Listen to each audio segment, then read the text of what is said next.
and welcome to Sunrise Extra on a Thursday, a very, very busy day already this morning. And we have a special guest joining us this morning who has not gotten a lot of sleep, even less than Brenda and I normally get on this shift. Her name is Eddy Binford-Ross. You are a senior student at South Salem High School, and you have been coming up to Portland for several days now, covering all of the protests and the crowds downtown, because you say you just felt compelled to document this for your high school newspaper. So, Eddy, welcome. Thank you so much.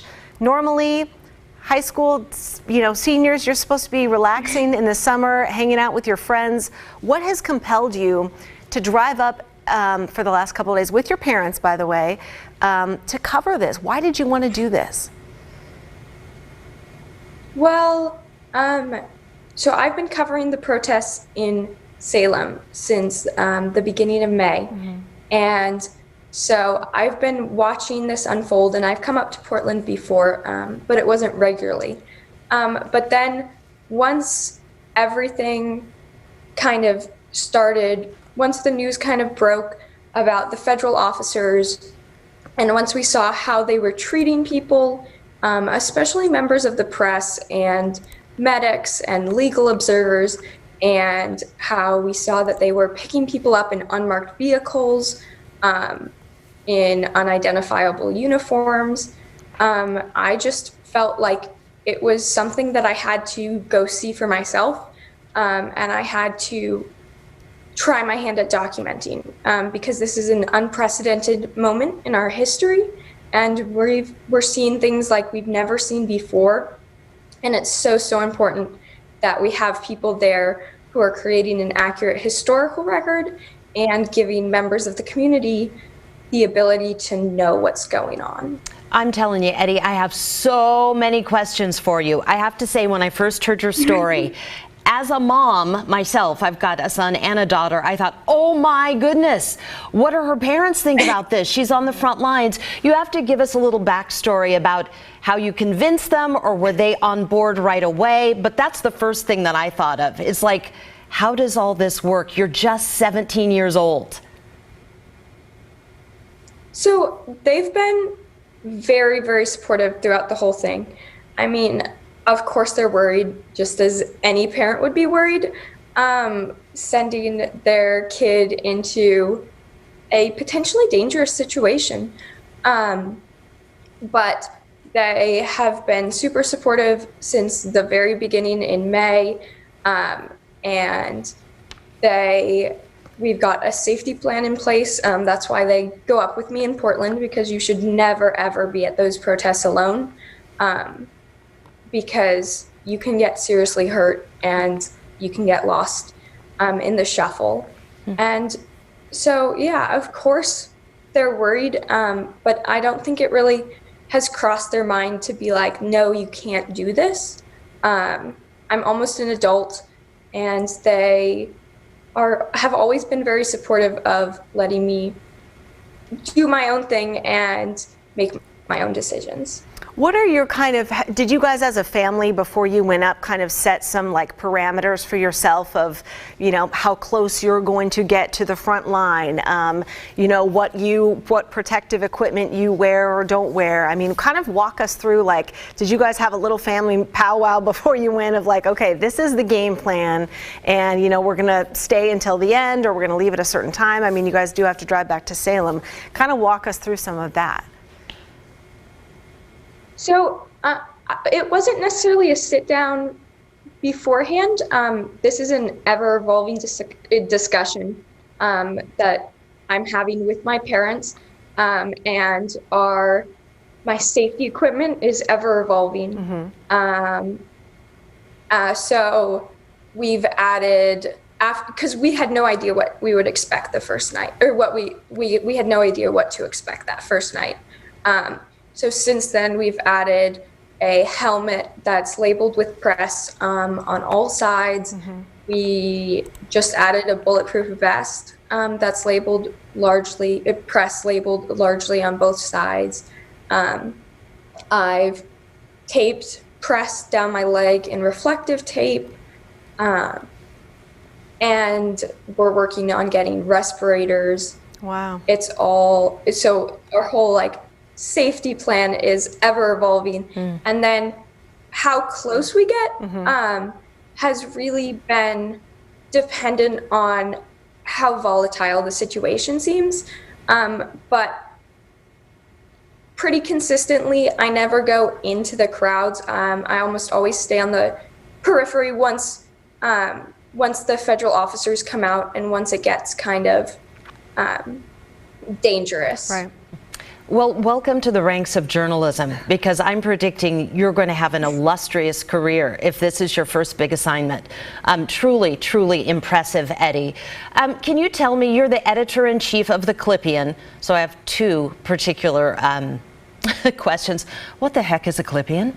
And then what has been the reaction from your staff? Are you the only one up here? Yeah, so the Clippian, our school mascot is the Saxons, and the Clippian is the Saxon war cry. And it's been called that since the paper began in like 1954 or something. So at this point, it's tradition. And then the reaction from my staff is, I mean, I've been the only one up here.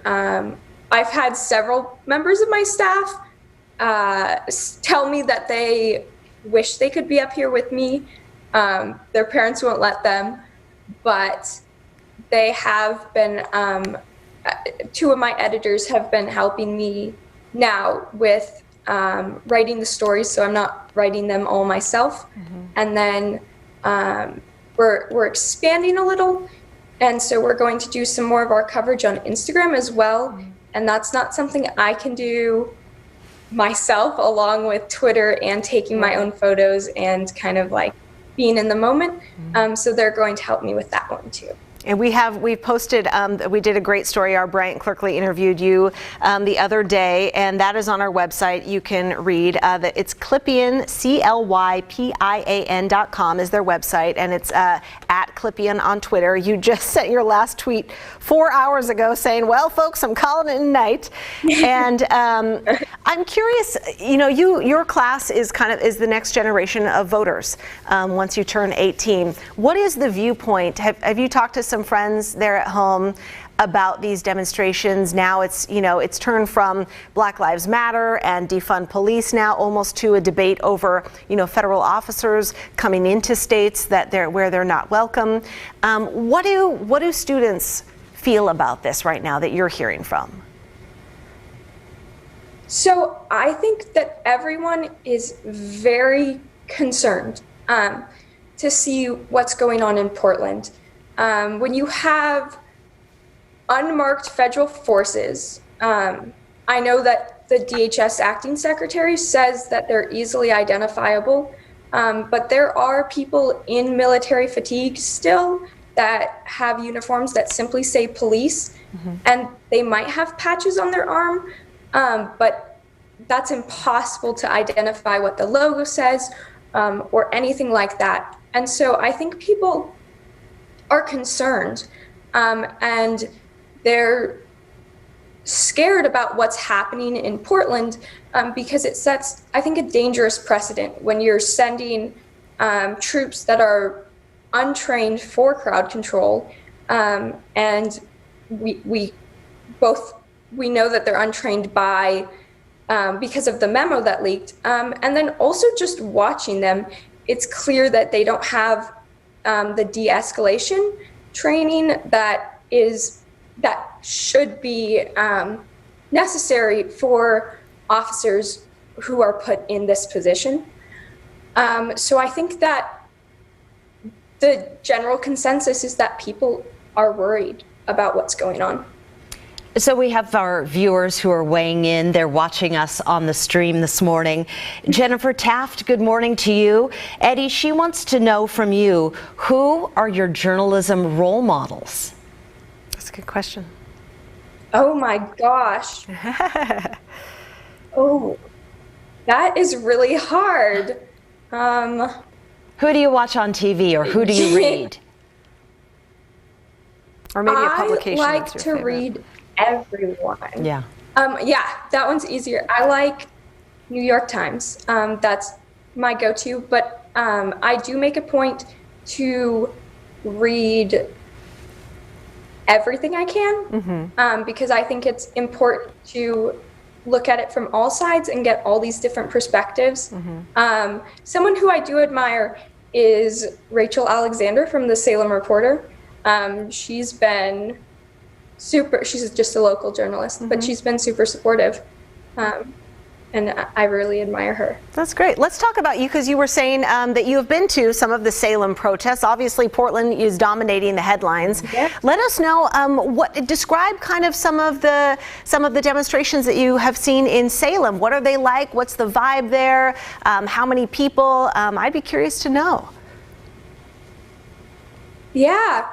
So Salem was interesting because the first couple, I've gone to a lot of demonstrations in Salem, and the first couple nights were crazy because we were seeing, this was the first time that Salem police, I believe, had ever deployed tear gas as a crowd control agent.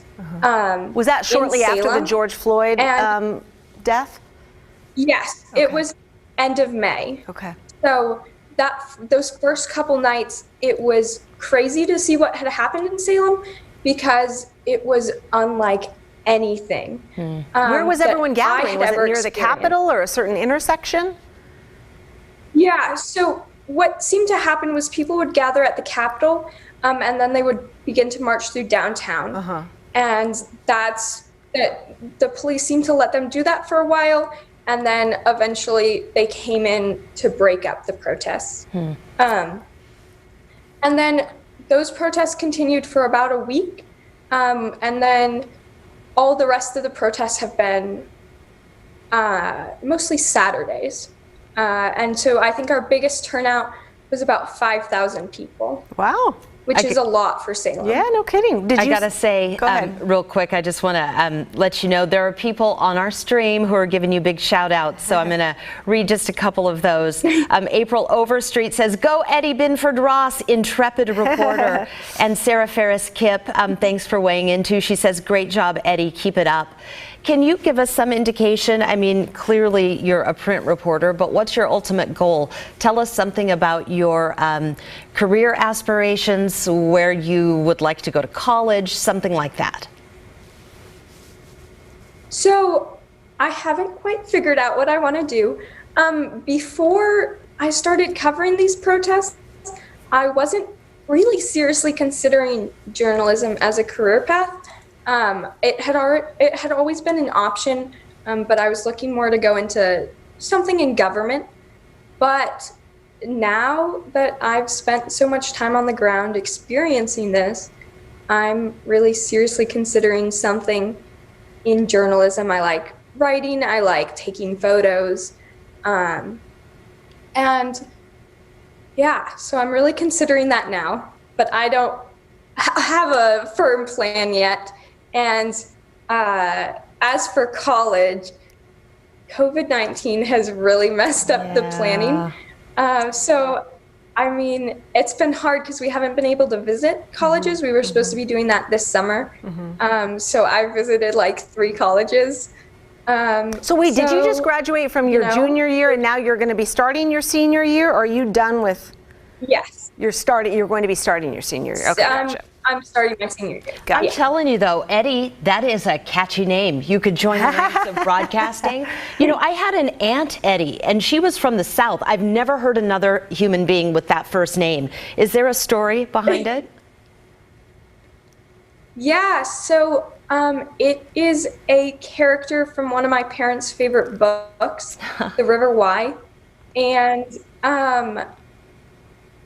my full name is actually Elizabeth and my middle name is Dylan, because my aunt, as my parents tell it, my aunt told them that they can't name a kid Eddy because there's not enough ways to shorten it if I don't like it. So there aren't like enough nickname opportunities. And they didn't really like Edwina or Adina or Edwin, all of those like options. So I ended up with Elizabeth Dillon, but I've always gone by Eddy. Well, you rock, Eddy. I love it. That is very cool. Have you guys, has Salem seen, I haven't seen any photos because I just have not been, we've been so busy with this. Has there been any vandalism or any, instances of that going on in Salem, even early on in these protests there? A little. So that first night, the reliefs in front of the Capitol got graffitied, and then there was some graffiti on the street and in the park on the Capitol Mall. And then there were some windows that got smashed. There are some glass structures in the mall, and a couple of those windows got smashed, and then I think one window downtown got smashed. But that was contained to like the first 2 nights of protest, and it was actually really great to see that after that first night, they had this huge showing of community members that came out and offered to help clean up the graffiti around the Capitol, and that was great to see the community kind of coming together and unifying in that way. Eddy, I feel like you carry yourself a lot older than just 17, right? You'll hear a lot of people say, oh, kids today, they're apathetic, they're not really involved. They say that they're, whatever, but then they don't vote in mass. Can you speak to maybe the kids at your school, just the kids in your circle? How engaged politically or otherwise are they in things that are going on today? I think young people are really engaged, and I think that my generation is naturally curious. And yeah, I know so many people in my school who care and who are following along on what's going on, following along with what's going on, both on a national scale and on a statewide scale. And I think you're going to see a lot of things coming from my generation, and I think that they're going to show up to vote. I think that my generation is going to be politically active. And I think that it has a lot of bargaining power, and it could create some serious political change. To talk about, someone was asking on the stream, like, what are you, you were there last night until early this morning. Mayor Ted Wheeler was out. We have all of those videos on our KGW YouTube page if you haven't seen them. He was right at the front of the fence. Describe, like, the emotions and kind of what was going through your mind watching last night, because you were there almost to the very end, it sounds like.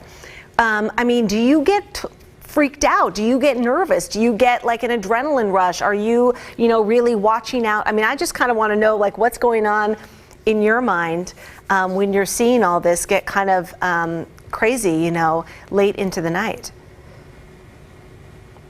So it's interesting because last night kind of seemed crazy. If you're looking from an outside perspective, but after having covered the protests since Friday, it was a very tame night, actually. The fact that all the officers didn't really come out other than a little bit from behind inside the building, and they were behind the fence. It was actually like significantly less scary than when you have a line of officers that are lined up and they're kind of shooting indiscriminately, which we have seen time and time again. We've seen them target members of the press. We've seen them target, there's a big homeless population in that area, and we've seen them target the homeless population and the businesses that are providing support for protesters and the homeless in the area, like riot ribs. So it was actually a lot less scary last night than it has been in the past when they've been in their line and they've been marching through the streets. And I think it was really tense last night, especially once Portland police declared a riot. But that didn't actually amount to anything. Portland police just kind of drove around making announcements on the LRAD, and that was it. And then at one point they drove past with officers in riot gear, but then the officers there was never any confrontation between Portland police and protesters, which I think also, like, it heightened tensions in the air, but because that never came to fruition, it was less intense.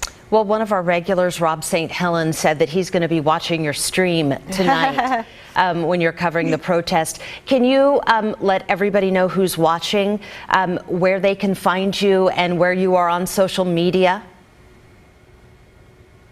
Yeah, well, I will say I'm not going to be out there tonight.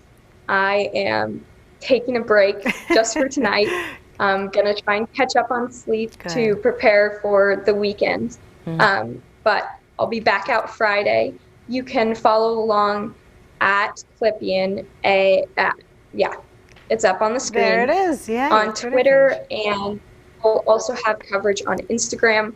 And then on our website, There's your website. day or day after, or the day after or the day after that of the protest, there will be an article that details what happened. I like to create kind of a comprehensive piece, so you can read kind of a play-by-play of the series of events. And then there's almost always a photo gallery that accompanies that too. Yeah, you are very thorough. Before we let you go, Eddy, I want to read some cool comments for you. April Overstreet, good morning. She says, we are in a pivotal moment and young people of Eddy's generation are absolutely showing up to make needed change. Our young people are our future and we should support, guide, and encourage their vision for a better world. And then Sharon Nowd says, so glad that you are so involved in your community and our country. You make Salem and Oregon proud. So Eddy Binford-Ross, the editor of the Clippian newspaper, that's the student paper and website at South Salem High School. She's just 17, you guys. She's going to be a senior this year. Well done. Bravo. She's been covering the Portland protests here safely with her folks, driving back and forth to Salem. They just got home, so we're going to let you go and take a long nap here this morning so you can follow her at Clippian. Eddy, thank you so much. We really appreciate it. Stay safe out there. Bye, guys. Thank you.